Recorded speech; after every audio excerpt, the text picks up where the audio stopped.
ലോകത്തിലെ ക്രിക്കറ്റ് പ്രേമികൾ ചേട്ട എന്ന് സ്നേഹത്തോടെ വിളിക്കുന്ന ഇന്ത്യൻ ക്രിക്കറ്റ് പ്ലെയറാണ് സഞ്ജു വി സാംസൺ. തൻ്റെ കരിയറിൻ്റെ തുടക്കം മുതൽ തന്നെ ഒത്തിരി അവഗണനകൾ നേരിട്ട മനുഷ്യനായിരുന്നു ഇദ്ദേഹം. കളിക്കളത്തിലായിരുന്നതിനേക്കാൾ ഉപരിയായിട്ട് റിസർവ് ബെഞ്ചുകളിൽ ഇരിക്കുവാൻ നിർബന്ധിതനായ പ്ലെയറായിരുന്നു സഞ്ജു.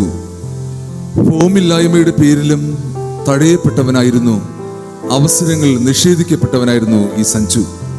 ഒടുവിൽ 2026 2020 വേൾഡ് കപ്പ് സീരീസിൽ യാദൃച്ഛികയായി കളിക്കുവാൻ അവസരം ലഭ്യമാവുകയും ഫൈനൽ ഉൾപ്പെടെ നിർണായകമായിട്ടുള്ള 3 കളികളിൽ മികച്ച പ്രകടനം കാഴ്ചവെക്കുകയും ചെയ്തു. 5 കളികളിൽ നിന്നും 321 റൺസാണ് സഞ്ജു വി സാംസൺ ഇന്ത്യക്ക് വേണ്ടി നേടിയത്. ഒടുവിൽ മാൻ ഓഫ് ദി സീരീസ് എന്ന മികച്ച കളിക്കാരന്റെ പദവി നേടി ഇന്ത്യൻ ക്രിക്കറ്റ് ടീമിന്റെ വിജയശില്പിയായി മാറിയപ്പോൾ ഒത്തിരി അംഗീകാരങ്ങളും അഭിനന്ദനങ്ങളും നേടുന്ന മനുഷ്യനായി ഈ സഞ്ജു മാറ്റപ്പെട്ടു. അതേ തുടർന്ന് വ്യത്യസ്തമായിട്ടുള്ള ഇന്റർവ്യൂകളിൽ ഇദ്ദേഹം മനസ്സ് തുറന്ന് പറഞ്ഞത് ഇങ്ങനെയാണ്: 2020 സീരീസിന് മുൻപ് നടന്ന ന്യൂസിലൻഡ് പരമ്പരയിൽ ഫോമില്ലായ്മയുടെ പേരിലും മോശം പ്രകടനത്തിന്റെ പേരിലും ഒത്തിരി പഴി കേൾക്കുകയുണ്ടായി. അത്തരം ജീവിതാനുഭവങ്ങളിൽ മാനസികമായി ഒത്തിരി തകർന്നു നിന്നപ്പോൾ തൻ്റെ കരിയർ ഇവിടെ അവസാനിച്ചു എന്ന് ചിന്തിച്ച് നിരാശപ്പെട്ടപ്പോൾ ക്രിക്കറ്റ് ഇതിഹാസമായിട്ടുള്ള സച്ചിൻ തെണ്ടുൽക്കറെ ഫോണിൽ വിളിച്ചു എന്നാണ്. മാനസികമായിട്ടുള്ളൊരു പിന്തുണ സച്ചിൻ നൽകി.